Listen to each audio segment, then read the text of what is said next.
विक्रय करके जो पैसा मिलता है उससे जीविका चलाने लगा। भगवान ने अपने साधुओं को कहा कि मेरा परम भक्त आज कुसंगति की वजह से रास्ता भटक गया।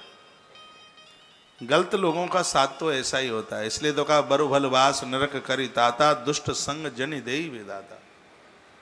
भगवान गलत व्यक्ति का साथ न दे कभी, ये कृपा कर दे ठाकुर। दुष्ट संग प्रसंगे न मृत्यु एवं संशय।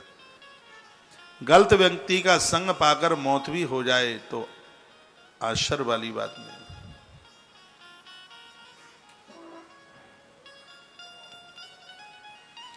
बोलो बांके बिहारी लाल की जय हो, श्री हनुमान जी महाराज की जय हो, जय जय श्री राधे श्री राधे जय जय। श्री राधे श्याम। जितनी भी मेरी बहनें माताएं आप सुन रही हैं तो मैं आग्रह पूर्वक निवेदन करूंगा, खतरनाक स्त्री को सहेली मत बनाना। जिसने अपने घर का चौपट कर रखा है उसको सहेली न बनाना। जो अपने आदमी से लड़ती है, घर में धुंध मचाए हुए है, उसको ऐसे निकाल दो जैसे दूध के कटोरे में ऐसे मक्खी को निकाल दिया जाता है। ये तुम्हारे ऊपर अपना गलत असर जमा देगी।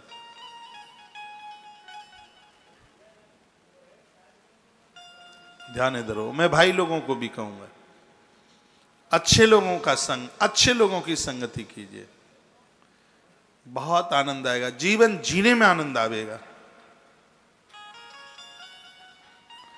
तो हुआ यह है कि यह निशाचरी वृत्ति में पहुंच गया। संतों को भेजा, साधु आए कन्नौज नगर में, दरवाजे पर त्रिशूल गाड़ दिया, कहा भक्त अजामिल। सो वैश्या आई, गड़का दासी,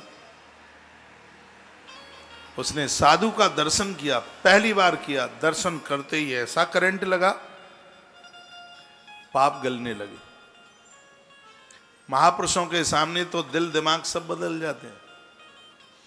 क्या उसने सोचा कि इन्होंने मेरे पति को संत कह के, भक्त कह के पुकारा है, अब इनके सामने मैं उन्हें भक्त बना करके ही खड़ा करूंगी। सो कहने लगी, गुरुजी बैठो, वो थोड़े सत्संग में गए हैं, अभी आने वाले हैं। उनको बैठने को जगह दे दी।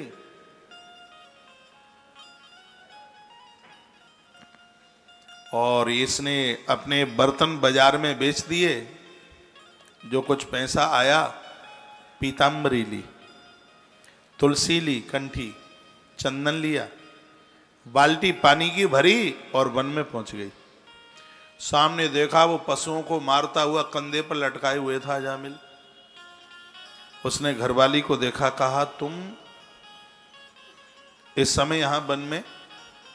वो बोलती है कि दरवाजे पर महात्मा आए हैं। अजामिल का जीवन इतना बिगड़ चुका था, पूछने लगा कमंडल वमंडल है कि नहीं छीनने के लिए। तब ये स्त्री रो पड़ी और कहा बहुत तुमने चोरी करी, डकैती डाली, वह है महात्मा हमारा उद्धार करने को आए हैं, तुम स्नान करो। स्नान कराया उसे, माला पहनाई, पीतांबर डाला ऊपर और माथे पर चंदन लगाया। ऐसा लग रहा था कि पक्का साधु बन गया। और कहने लगी, साधुओं के चरणों में प्रणाम करके कहना, गुरुजी हमारे बड़े भाग्य थे, आज आपका दर्शन पाकर के हम कृतकृत हो गए। अजामिल कहने लगा, ये कौन सी बड़ी बात है, बोल दूंगा। उस स्त्री ने कहा, पहले बताओ तो सही, कैसे बोलोगे? कहा बोलूंगा कैसे, ही कहूंगा, ये महात्मा तुम्हारा बड़ा भाग्य था, आज तुम मेरे दर्शन करके कृतकृत हो गए।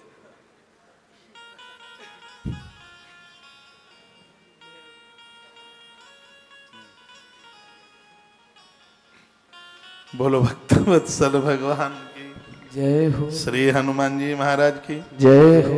मेरे महाराज जी, बड़े महाराज जी भारत माता मंदिर वाले एक स्तुति गवाते, उसमें लास्ट में एक कड़ी है, मुझ में तुझ में बस भेद यही मैं डरे हो तुम नारायण हो, मुझ में तुझ में बस भेद यही मैं डरे हो तुम इस कड़ी को कैसे गाते हैं, और मैंने सुना है उनके मुंह से, मुझ में तुझ में बस भेद यही, तुम नर हो हम नारायण। मुझ में तुझ में बस भेद यही, तुम नर हो मैं नारायण। ऐसे बोलते, उन्हें पता ही नहीं होता कि तुम बोल क्या रहे हो। तो उसने ये जान करके नहीं बोला था। आप ये कहें कि अजामिल ने जान करके बोला हो कि हे साधु हो, तुम्हारा बड़ा भाग्य है, तुम मेरे दर्शन करके तुम कृतार्थ हो गए। उसके पास अपराध इतने थे कि उन अपराधों की वजह से अंदर से आवाज निकली थी। वर्णन है ग्रंथों में, जब व्यक्ति का अपराध होता है तभी व्यक्ति अहंकारी होता है, अपराध होता है तभी कामी होता है, अपराध होता है तभी वह क्रोधी होता है, वैमनस्यता तभी होती है।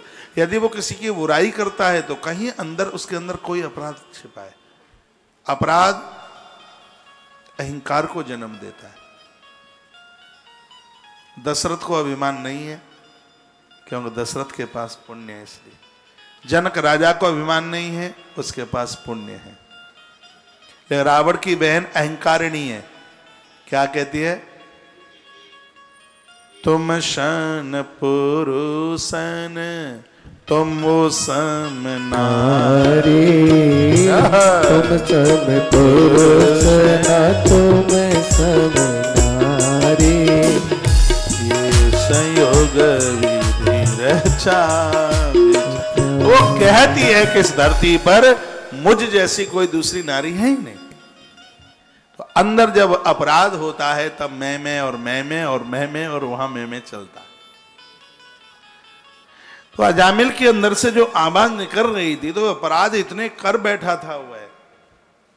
आखिर में उस स्त्री को कहना पड़ा कि तुम्हें चुप रहना है, तुम्हें बोलना नहीं है, तुम्हारी जगह पर मैं बोलूंगी। आए, साधुओं के चरणों में प्रणाम किया आके, संत दरस जिमी पातक टरई। गुरुजन भले ही बोले नहीं तो भी उनके सानिध्य में जाइए। कोई साधु एक ग्रास हमारे घर आकर के खा जाए तो ईश्वर हमारा ऋणी हो जाता है। वायु पुराण में वर्णन है, बड़े पुण्यों से साधु पधारता है और वो रुक जाए, बहुत बड़ी बात है। फिर तो इनकी तो प्रतीक्षा होनी चाहिए, इनका इंतजार होना चाहिए।